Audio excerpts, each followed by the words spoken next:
So guys, welcome to Be Live with Dani Ke'lly. I'm here, Dani Ke'lly, directed from Culver City, California, at the Creative Studios. The place that is not just a studio, but a concept for your creation.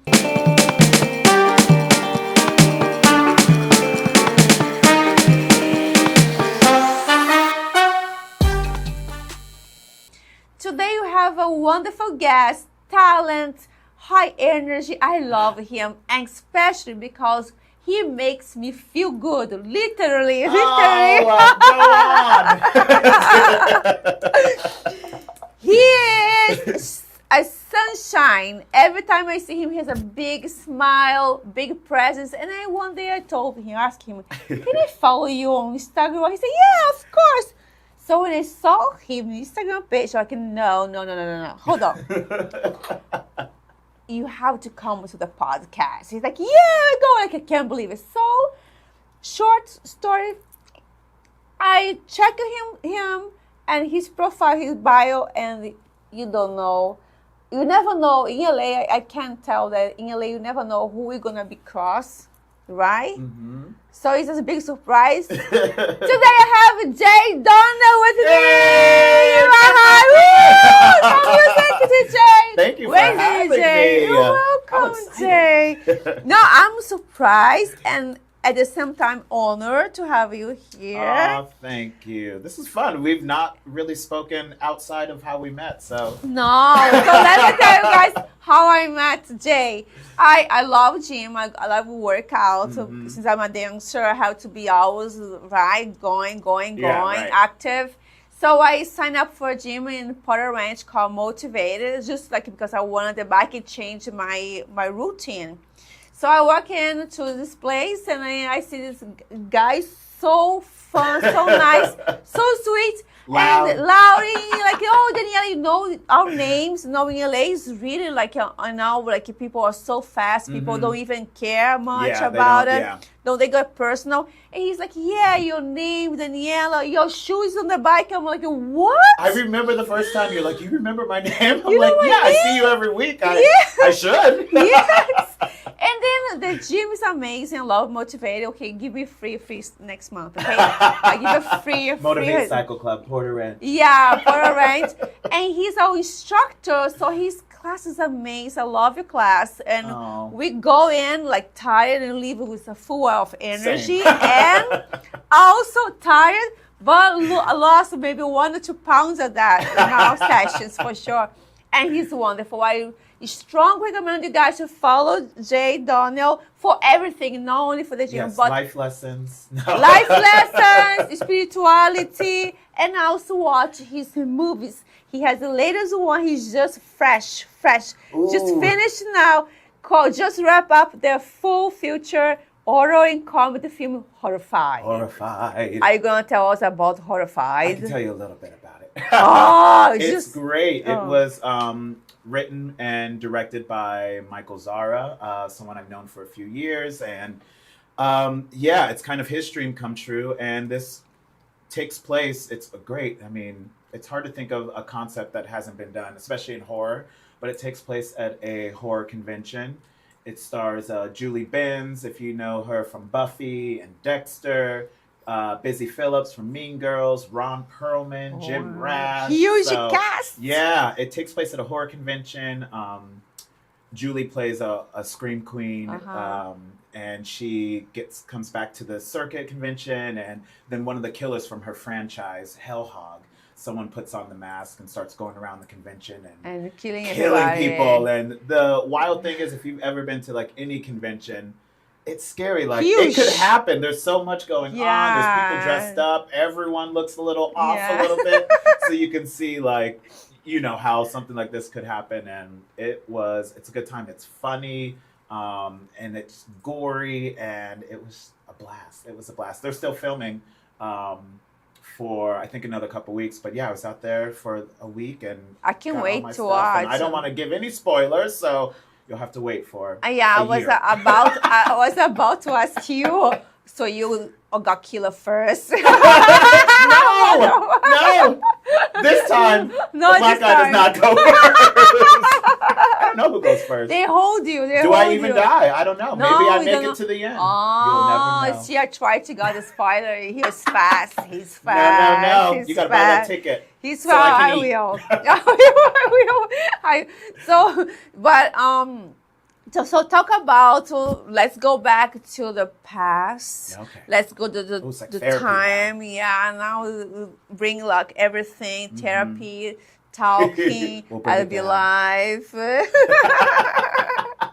Funny. Born in New Jersey, raised in Orange County, football player turned actor, studied musical theater in Western Michigan University. Yes. Then step, ta ta ta ta. I Started love. tap dancing. Yeah. So and what do you tap? We do jazz, everything. I studied it all in college. I started doing tap dancing first. I was in, what was it, elementary school? Maybe not that young, elementary school, junior high, and I saw a musical, Bringing the Noise, Bringing the Funk, with Savion Glover, who's an incredible tap dancer.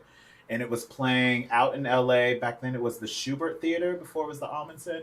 And I used to see shows growing up. And yeah, I just remember just watching him tap dance. And of course, Gregory Hines and people like that. And I was just like, I want to do that. I want to tap dance. And so that's kind of the first thing I took. And then I didn't really get real training until I started studying in college. But I was playing football. I played football for 11 years. I had a friend growing up whose mom had a dance studio. Yeah. And so in high school, I would go to football practice, and then sometimes I would to the dance sneak. class. Yeah, and then I would go with my friend. You and cannot then tell sneak your to the friends dance about studio. the No, I was like, I'm tapping. sneaking off. It's like if you know the musical Chorus Line, it's that whole story of like you would watch and just hop in and take classes. And so I was doing that and kind of got into acting more seriously through that, and yeah. And then since a then, wild that's story, your life. yeah. And then That's yeah, your life. now here I am. That's your life. That's but and then when you play for 11 years of football, when you decided to be like you really go deep on the acting, when was the turning point? Did you work to have any kind of future film? What makes you like okay, that's why I don't want anymore be a football player. I wanna be. Keep your sports and your things. Yes. Actually, I mean, growing up, I'm a middle child, and I was very just kind of in my own lane. I was quiet. I kind of just, went to school, got good grades, played sports, came home, did the thing. But I always would watch shows and movies, and I was just always captivated by just watching these really great actors and getting lost. And at the time when I couldn't process emotions or my feelings and I couldn't understand them, I used, film and TV to kind of help me process and understand feelings. And I remember just watching something and just being like, just feeling a well of emotion. I was like, oh, that's cool. I want to be able to do that. I want to be able to, and then, at the same time, learning what my feelings were and just the power that person on the screen had, that connected. So it was always in the back of my mind. I did every now and then would make my parents sit down and like watch me do something, but we were a big sports family, and probably up until my senior year in high school, I think my junior year was my last year playing football, and it was a hard thing to say. I started to get some interest from colleges about football. I was a lot heavier. I knew I didn't want to stay that big forever. And it just kind of dissipated the sports thing, and I just got more into acting and started doing theater as an elective and in high school and junior high, and even when I went to college and when I went to Western Michigan, I actually auditioned for the music theater program. I was rejected. I did not get in. I sent in my tape and did the whole thing, and I was devastated. I was like, oh no, what am I going to do? What am I going to do? So I ended up still going to Western Michigan, Kalamazoo. I flew out there. I had no major. I was just determined. I'm like, I'm just going to get there. I'm going to just see what I can do. I get there. My roommate ended up being a theater major. Okay. They lost all my luggage on the plane. And then I found out like they had theater auditions in the next coming days. Yeah. I had no clothes except like the bag I came with. And that was it. My roommate gave me one of those monologue books, and I went and auditioned, and I had nothing to lose at that point. I had no major. And that was it. And I ended up getting accepted the second semester of my freshman year into the musical theater program. I mean, I really didn't even start to sing until I I did sing in a choir growing up. It wasn't good. It was awful. And then yeah, just locking in college and taking all those classes. It was a BFA program and very intense, and it was great training that they do there. And yeah, I've just kind of been determined to keep doing it, and it really does bring me joy. And I've tried to think of a million other things to do, especially with the industry highs and lows, the COVID shutdown. It's like what else, drives and fulfills me. But I love it. So. That's amazing. So when you came to LA, like right after college to start a career, or you're already getting jobs after college over there? Yeah, after college, I didn't know what I wanted to do. I came home, but I first went to New York City. I did New York because I was like musical theater, Broadway, New York. That's where everyone goes. They kind of train you do a big showcase in the city, and we did that my senior year. A couple agents, will reach out if they, find interest. And that's kind of how I found my first agent, through the showcase. And then I lived in New York on and off for many years. And then I was starting to do tours. So I was out of town for a while. And then I found myself working everywhere except New York City. I was doing tours, and I was at summer stock theaters and, Warsaw, Indiana, and all these places. And so, after a while, after being, young into my 20s and seeing the sun come up way too many times, having a good time in New York City, I was like, let me go try LA. I can sit down.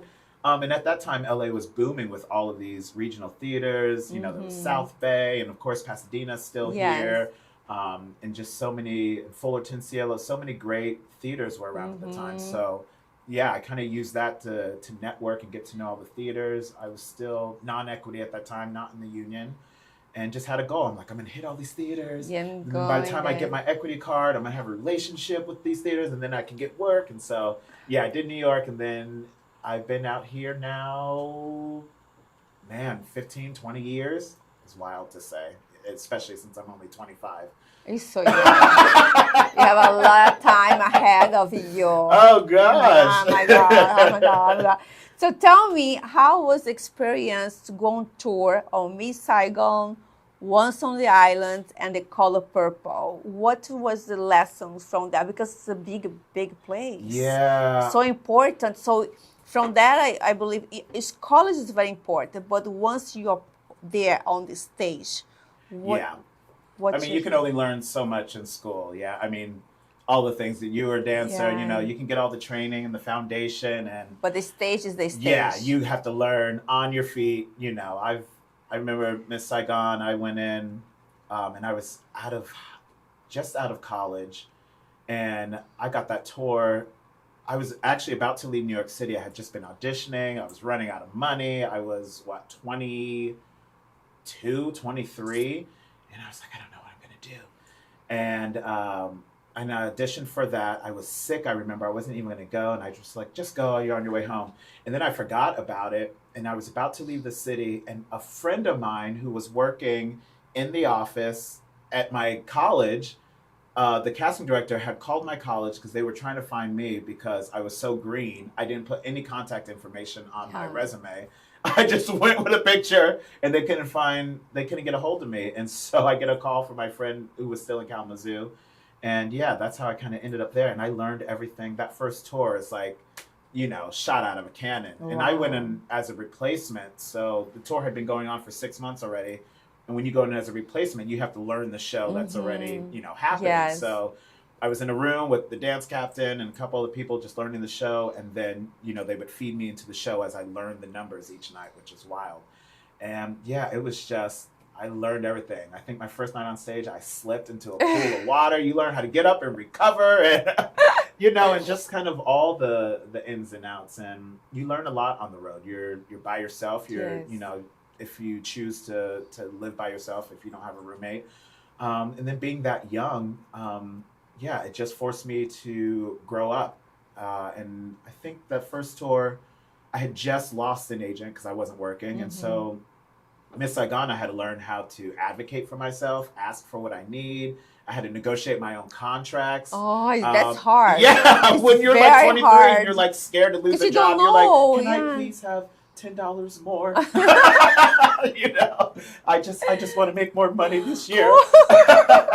So and you're afraid your role to go away. And all these people want to take my role. And oh my God, and I know. So, and those shows were so big. And then, you know, Once on This Island, Color Purple, I did more recently. And, you know, by then, you know, the lay of the land. I had like gone through the country a couple times. I knew how to save my money. I'm like, I'm not going to leave tour with just my last check. Smart. You know, because at first you're young and you're like, oh, I get a check every single week. Money just keeps coming. Yeah. And you're, you know, spending and you're going out. Party and you're a big star. Because you're a big star and they treat at that time. you, you know, you get to some of these cities and you're in these big, shiny, you know, Broadway tours and, you know, you get free drinks and you get free you know, free swag and all this stuff. So, you know, when I was younger, it was fun, but it did force me to advocate. It taught me how to take care of my body, how to stay healthy, how to just really treat it like a job. You know, you have to be consistent 8 times a week, and the producers come out and the director checks up on you and they want to make sure that you are, 100%. Yeah, it's not just you're maintaining, exactly, you know, a part of this multi-million-dollar machine. It is. You're expendable. You find Yeah, that out real quick. If it's you or them, it's going to be you. I think like when you are very young, because usually when you are so young and you get all this so fast, our minds can be a little tricky to us because you feel like so powerful in the world. Everything's everything's so easy. I deserve that, and then it's a kind of, sometimes we lose the control because it's not real. Everything's it's not so reality. easy. Yeah, and you're fortunate. You know, when I was younger, I was like, oh man, I want the fame, I want the fortune, and like now, thank God, like. Yes. If I would have had what I, you know, am still after and still want, you know, which is not the fame or the fortune. I love what I do. Money's good, yes. Amazing. It's a good. The fame I don't really need. Just give me the money with the acting.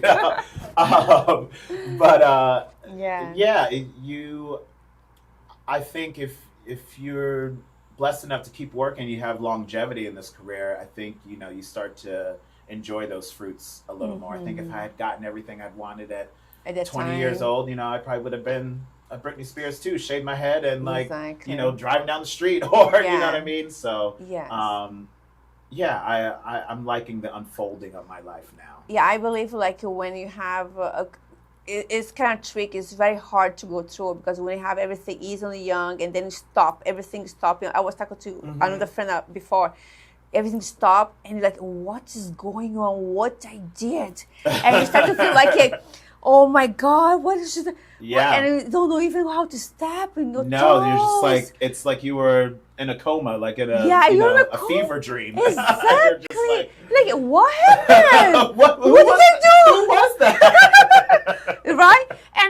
And then suddenly you find out that you have to go to the process again. And there's a different process to get mature, to know that's really what you want. Yeah. And you have to fight for now. Yeah. It's a different way, different direction. It's a different way. And I think it's why we see a lot of child stars who, you know, don't know how to kind of navigate. And the thing with the industry is you're almost frozen in time. It's cruel. Like if they meet you as this young, muscly, or, you know, if they meet you as the Baywatch, you know, babe, you know, we see it now with Pamela Anderson, who's like standing up and like, no, I don't want to wear makeup. I don't need to. It's cruel. I don't need to just, you know, survive on selling sex and all that. Like, I'm talented, and, you know, I'm more than that.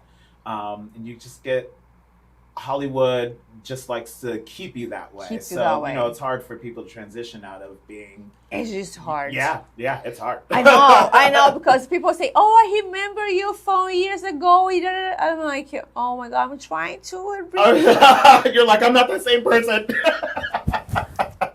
Please forgive me. Please, let me be me now. I know, right? But and people hold that image of you. Hold the image of you, and it's hard. So you try to keep. It's like, I can't. I'm not that person anymore. Not that person anymore. Yeah. I don't have the body anymore. I don't think like that. Yeah. Like even my English improved. Okay. So.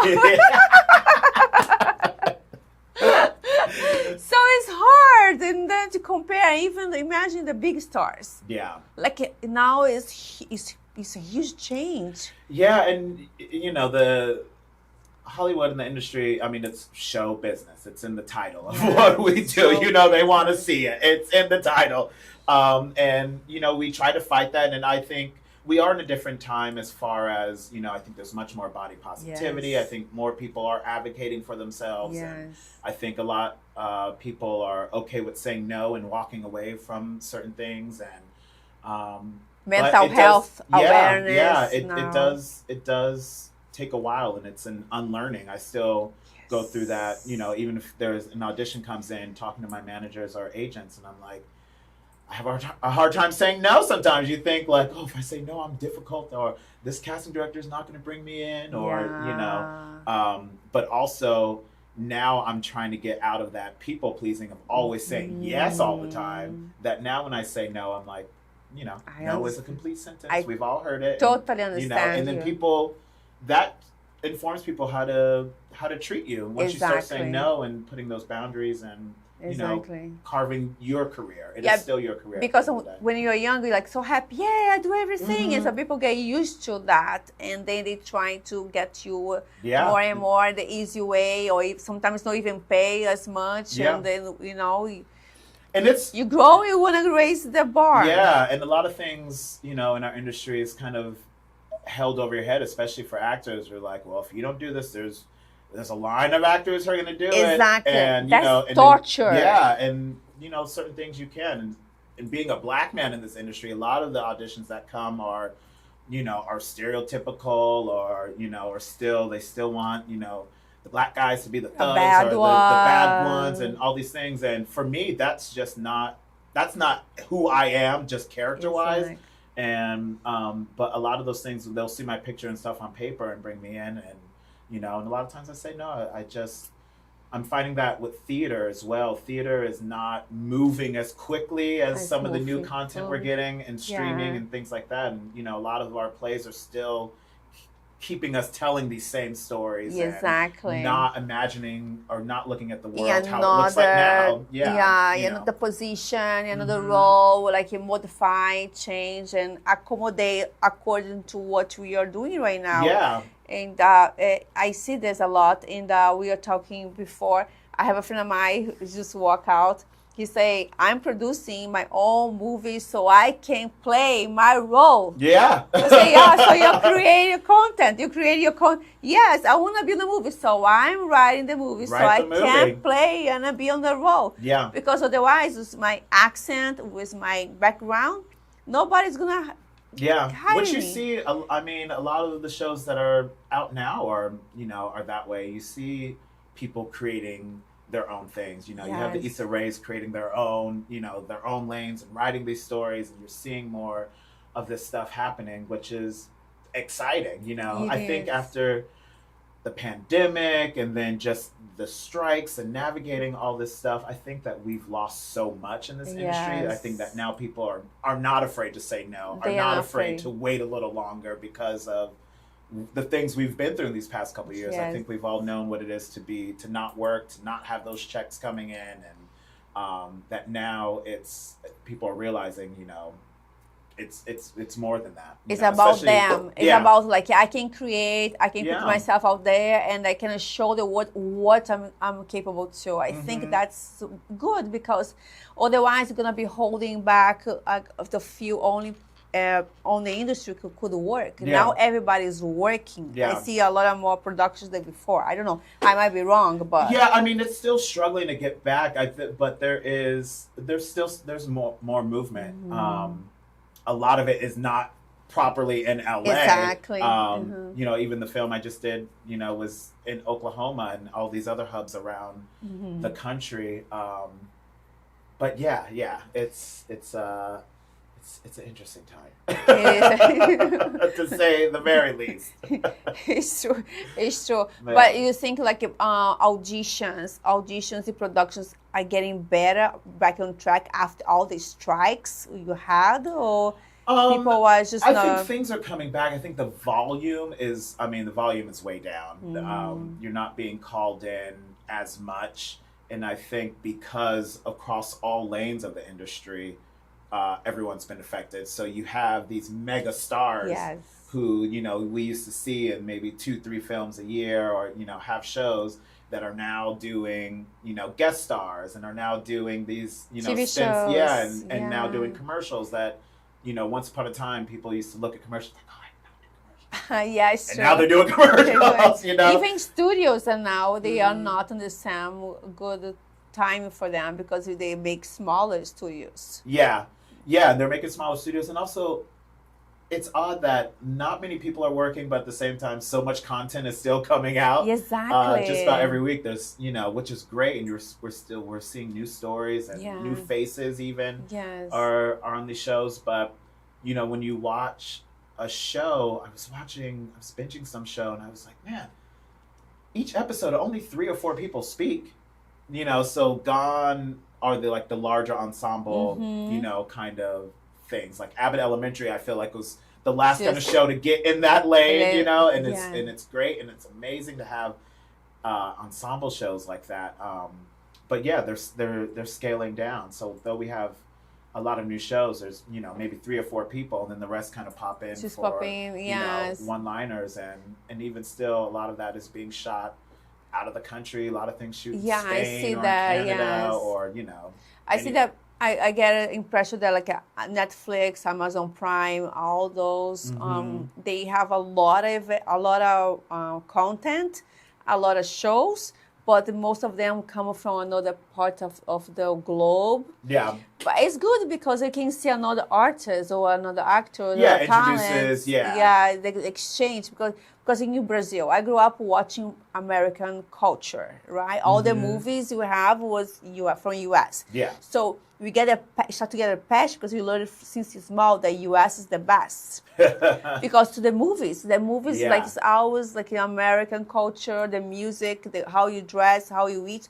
So in Brazil, even though you have a food like now the Brazilian dishes, but you have the breakfast is American breakfast. That's how you learn. That's American breakfast. Yeah. So imagine you live in Brazil, like where the population is poor, and you have this rich breakfast in your table every day on your TV.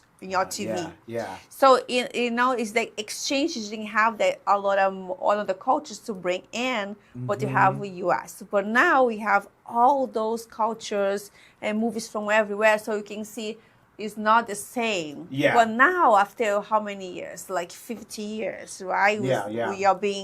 You're being educated that way. So that's why you love so much America, because Brazilians, like growing up watching American movies. We love that. We love everything the U.S. does. Yeah, and a lot of people learned about, you know, a lot of American culture from movies, or, you know, friends I had that grew up in other countries, how they learned English by watching, listening to music, watching movies, and all that stuff. And it's kind of makes me nostalgic. I feel like that version of like Hollywood and all those kinds of movies are like we are gone. You know what I mean? Yes. We used to just be able to consume all of that. It's changed. It has changed a lot. You don't get the big. More. You know, we used to get the big movies at the big holidays, and now, you know, you're lucky to get a couple out, and, you know. Only if you go to Lifetime channel or maybe Hallmark channel, we have those movies like more like but we don't see much now. Netflix sometimes when it's Christmas, you have more Christmas movies. Yeah, like now. Yeah, the short film I shot earlier this summer with Loretta Devine was a Christmas movie. So they're all shooting now. You know, Hallmark and Lifetime features are very, they have loyal fans. So, because they want to see the Thanksgiving, Christmas. You get your staples, I want to be emotional and family cozy. It's the only time you have. For the rest of the year, you have to run, hustle, fight, cry. That's every day. That was just this morning. What? A good stretch, yawn, and cry, and start the day. Start the day. On the good way, guys, the good way. He was working out. He was working out on Sunday morning. That's amazing. So what's coming to next now for Jay Donnell? What's coming next? What's next for Jay Donnell? Who knows? No, I mean, I'm just back to auditioning, and you know, it sounds so cliche, but it is just nice to still be invited to the party.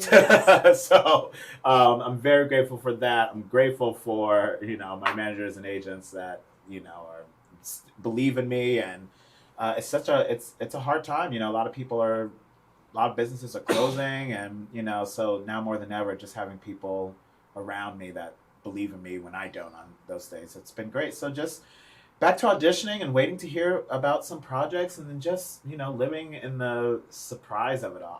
You know me, I'm very spiritual, woo woo. There's a crystal in my pocket, you know, there's an incense going. It's working, it's working, it's working, it's working. Trust me, it's working. You know, yeah, I'm open to the surprise. I'm hopeful. I've just seen so much. Like, I cling to hope. Like, you know, it's a lifeline. So, you know, hopefully more TV film. I love theater is my first love, but you know, I'm just being called into TV film more and just telling those stories. And but yeah, honestly, as long as I keep acting and I'm still, people still want to sit down and talk to me, like, you know, and I can, you know, share my time and energy and a place that's, you know, reciprocated. It's great. So something good is coming. I don't know what, but it's coming. You had a feeling, got a feel the call. I feel it. And then, if Broadway comes, knocks your door,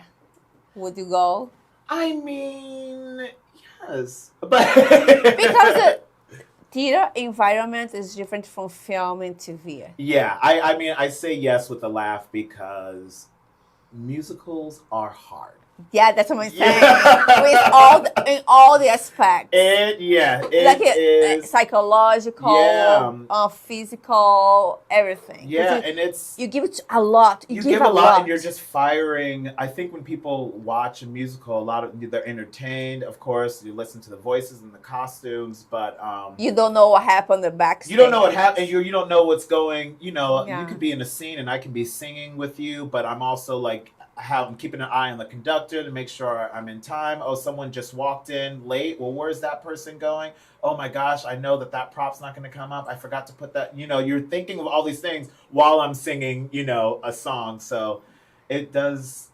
Musicals require a lot, and they rule your life. You can't really have a life. Yeah, you can't do too much. I know Once on This Island, that version, the most recent version, Michael Arden's was, you know, had 25 part like lines, all these crazy like harmonies, and then Color Purple too. That's a big show. I was Harpo on that, and closing out that tour, and that, you know, you want that voice at 100 if you have to dance, and just the physicality of what you're doing, and you also have to maintain the artistic vision of that creative team. So yes, I would go do Broadway for the right project. For the right project. Yeah. I mean, Broadway is a goal to check, but you know, I've done other things that kind of feel like that, like working at the Hollywood Bowl a few times. But yeah, I do. Musicals are fun. I love plays. Plays are good. You can just show up, put on your clothes, and maybe a microphone if you need one, and then, you know, I can have a conversation with you. The stakes are high, but not, you know, you're not firing as much, I feel like, as a musical. Because I believe the stage takes a lot of energy. My problem is the next day. The next day, like, you have to bring back your back. Yeah. Which is why, so many stage performers have weird lives. And it's why, you know, we're up until you go do a show, you get out of your show 11 o'clock. It takes you hours to come down, so you're not even going to bed until about 2 or 3. You're hungry because you can't eat too much during the day. Oh my God, I know. And then, you sleep in. And then by 6 p.m., you're okay back again, and your day is gone. Gone. And then, you're up, and, you know, and sadly, because of how much this economy is not doing well and how expensive everything is, a lot of people working on Broadway and, you know, most of these places still have other jobs and still have other side hustles Wow. to do. So yeah, Broadway requires a lot, but yeah, it would have to be the right thing. But it is like my first love, and I got me into know all this. the stage. I love the stage. Yeah. What do you call stage for you? What's a stage for you? Like, you give me one word. What does the stage represents for you? Stage. The stage is like oxygen. Yeah. Yeah.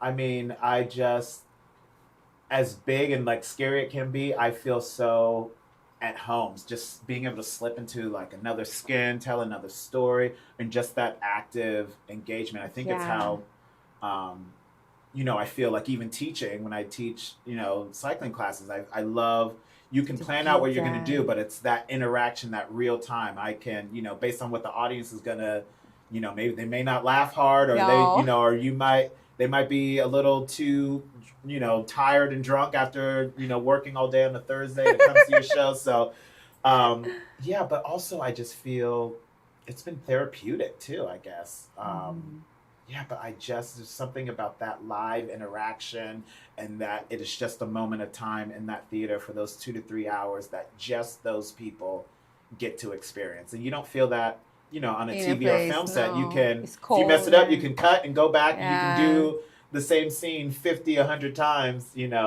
and theater, you get one shot to get it, and sometimes it works and sometimes it doesn't, but it's the thrill. It's magic. Yeah, it's magic. That's it. It's Theater magic. is magic.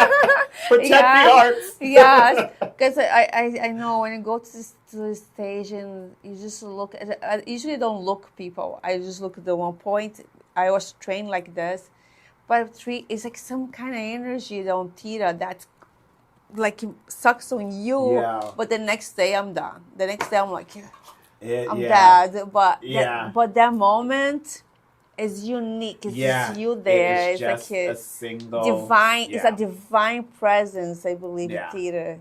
And it forces, and it's exciting, when you're in one of those productions, because you don't know. And if you're in a good cast, and one of the thrilling things about The Color Purple was this John Doyle version was so stripped down. It was just a stage and some chairs.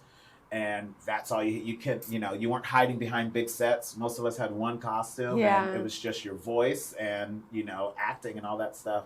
And it's just, you're just so present. You don't know what your counterpart's going to give you on any night, or sometimes you've had a bad day, they've had a bad day. Yes. And it's just like, it's as soon as that downbeat happens, something, light up. Everything goes away. I mean, I've performed through people dying. I've had to go on stage and still perform. I performed through sickness. I've performed through, the worst of times, and you still have to show up and do your job, and it can be healing in that way. But I just love healing. it. It's a healing thing. You just feel so alive. You feel alive, So talk about life. So tell me about your spiritual side in love of astrology influence, because you feel like very spiritual.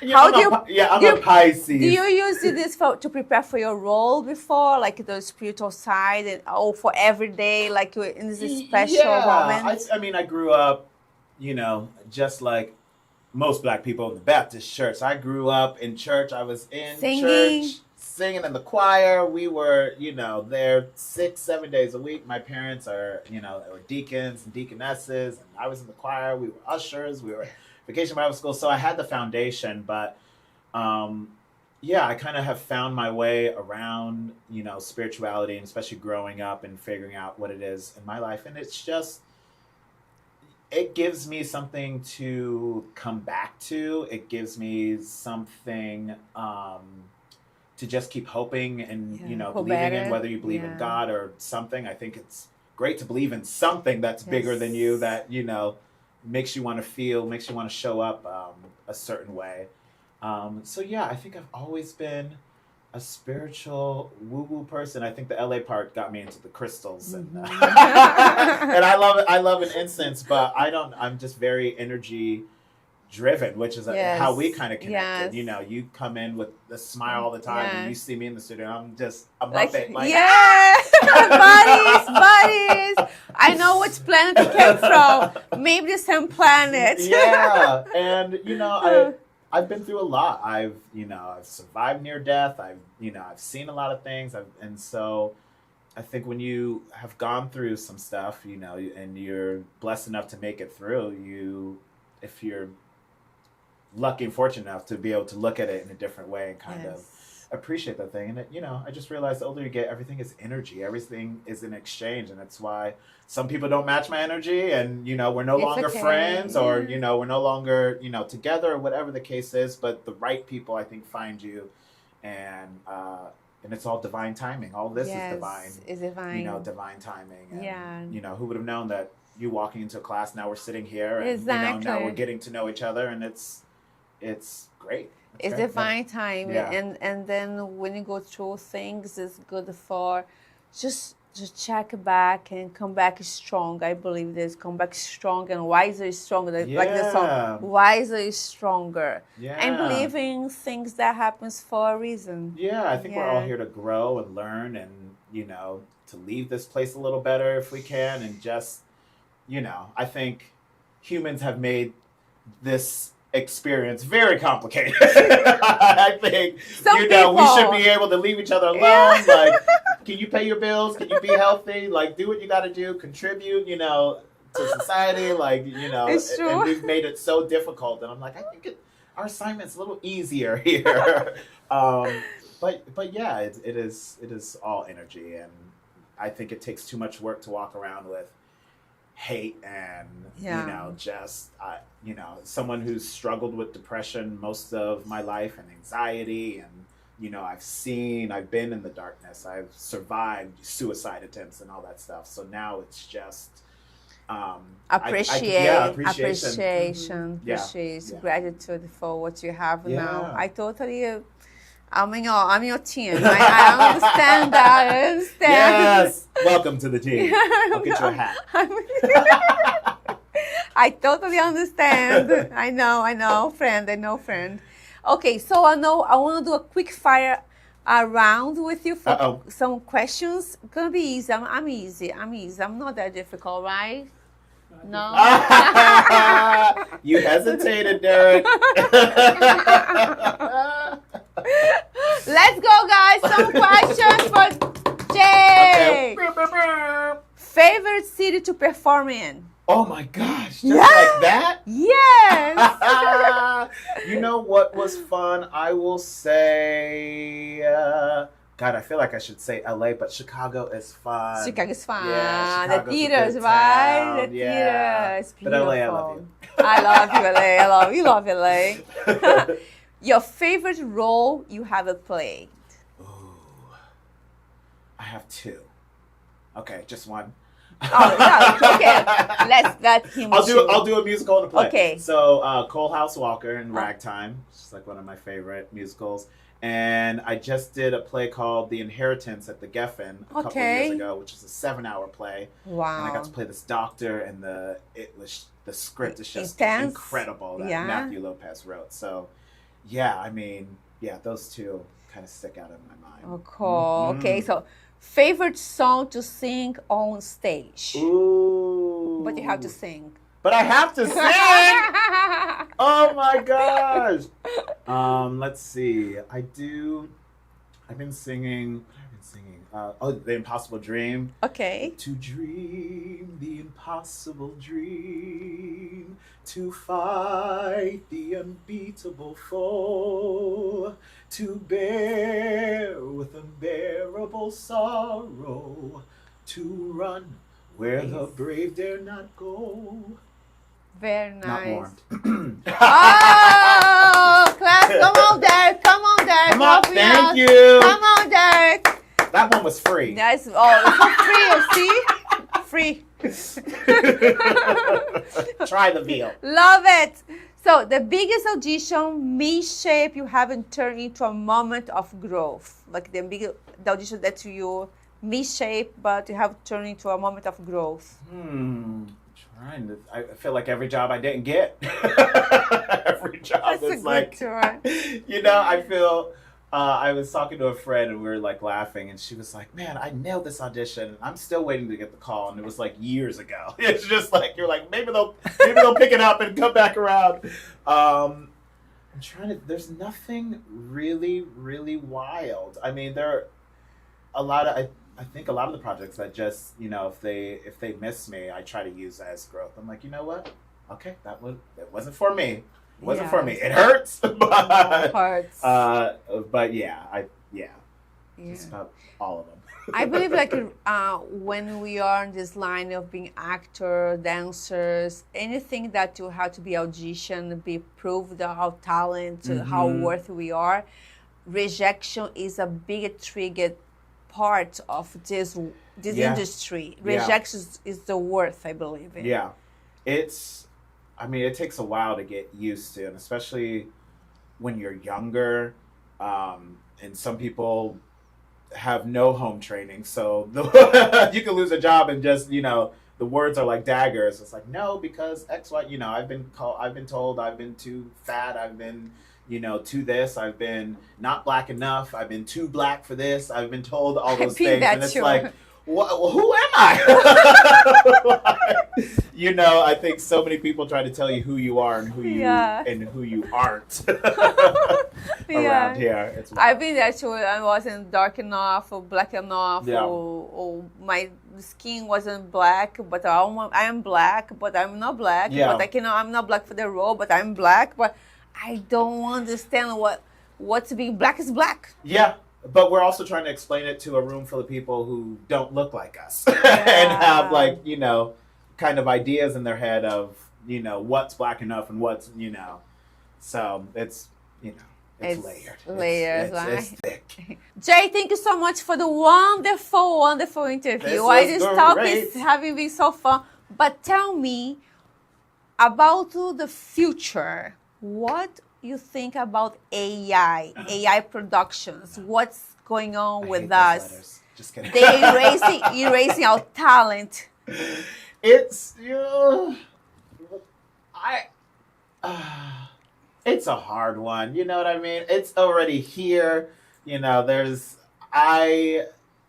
don't know. I don't want it to erase us. Yes. Which is what the big fear, which is what all the pushback is, and we're starting to see it used in production and makeup and even background extras are not real people. No, they're multiplying background people. Yeah, and more I'm scrolling, I'm like, is this a real post or is this not? It's not going anywhere. Even the locations, they are and everything's gonna have, it's almost gonna be like autotune. I think when autotune came in to the music industry, no one wanted it. We wanted the raw vocals, and now our ears are so tuned to it. Yes. Even if you are a good singer, everyone has autotune because that's just what we're training. Used to. Yeah. And honestly, AI's just becoming a conversation, but AI's been here, and we've just not been tuned to what it is. And now that it's on such a large scale that involves production and it's trying to replace writing and writers' rooms, voice like over. That. It's dangerous. It's a slippery slope. It can be used for good, but I just don't want it to replace the human experience. I know. Is what I feel like we're fighting for connection in this world as it is, and so many things are trying to pull us apart, that I'm hoping that there's a good marriage between AI and the actual human beings, and it's and it's not going anywhere. So I get it, but I don't. I want us to work, what I mean? I want a makeup department to put, come and, do my retouches and do all that stuff. Exactly. I don't want it to just, have a filter over it. And, it's just a shortcut, and it's just taking away from this. There's the love and the interaction. And especially in a creative field where things happen when you look into each other's eyes, you touch someone, you can have a conversation and feel the energy between you and a director or another actor, or even being on a location. So yeah, it is. I'm terrified by it. I get it. It's here, but I believe keep humans around. I believe AI is good for data collection, data, information, things that you need quickly, not a text, okay.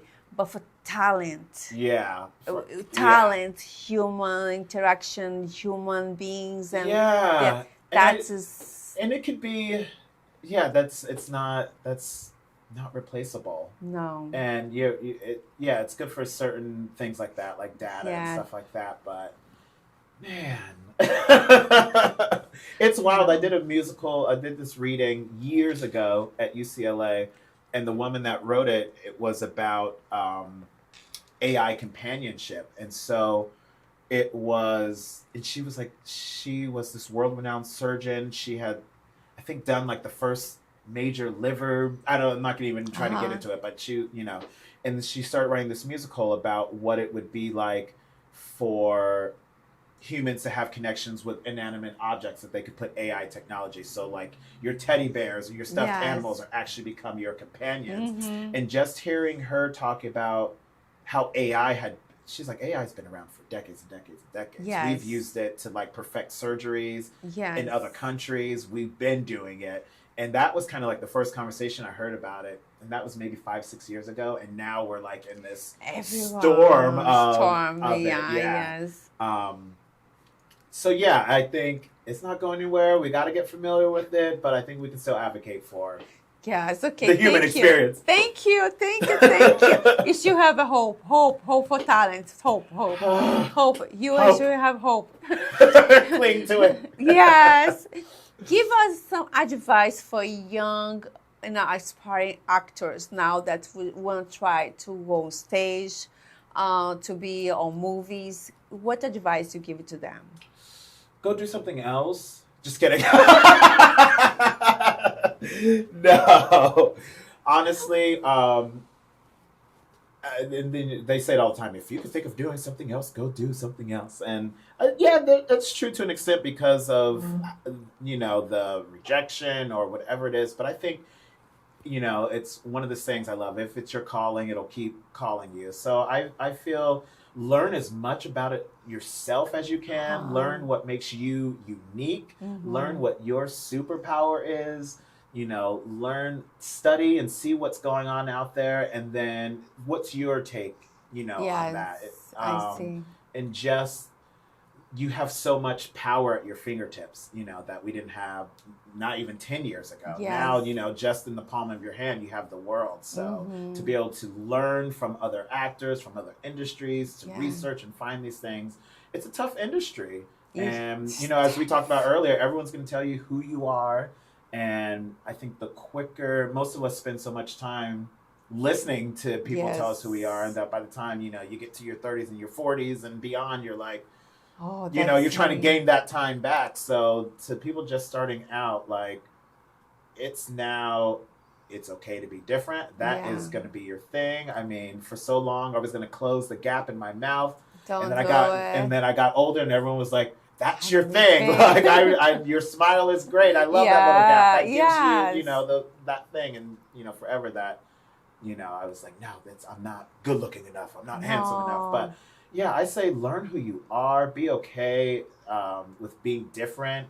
No is not the worst thing. A good no, I now learned, will redirect your path to where you're supposed to be. And I think the table is infinite. There's room for all of us. And if you're willing to put in the work, and if you're willing to keep showing up, and you believe that this is your calling and this is your thing, then do it, and don't let anyone tell you otherwise. Love it. Damn it. Love it. Period. Woo! I want to be actor now. Yes. Come. Jay Donnell, School of Acting. Love it. Thank you so much. I love to have you here. This was amazing. You made my day. This you was a made my great day. day. Right, Eric? Woo! It's a party. Yes, a party. And thank you so much, and I hope to see you soon. Yes, no, you I will will. see you soon on bike, Better right? be back in class sweating. I will. I'll have some good music. I need to lose weight from Brazil. I ate too much. Good But food. later, I want to invite you for something. Ooh. Lambada. Oh. Can you do lambada? Does it involve the hips? Yeah, or Okay. samba. Which one you want to do? Ooh. Samba or lambada? Let's go for a samba. Okay, so I'm not promising it'll be good, but we can go for it. yeah. So keep telling. I'm gonna show you some samba. I want you to let me know what from 1 to 10 how Jay have done. Okay. And it better be tens across the board. Thank you so much to be here watching the Be Live with Dani Ke'lly in Culver City, California with Jay With at the me. Creation Studios and Derek. Yes. Thank you guys. Follow us, say comment, leave us your hearts there and share our podcast with everyone. Beijo. Bye. Bye.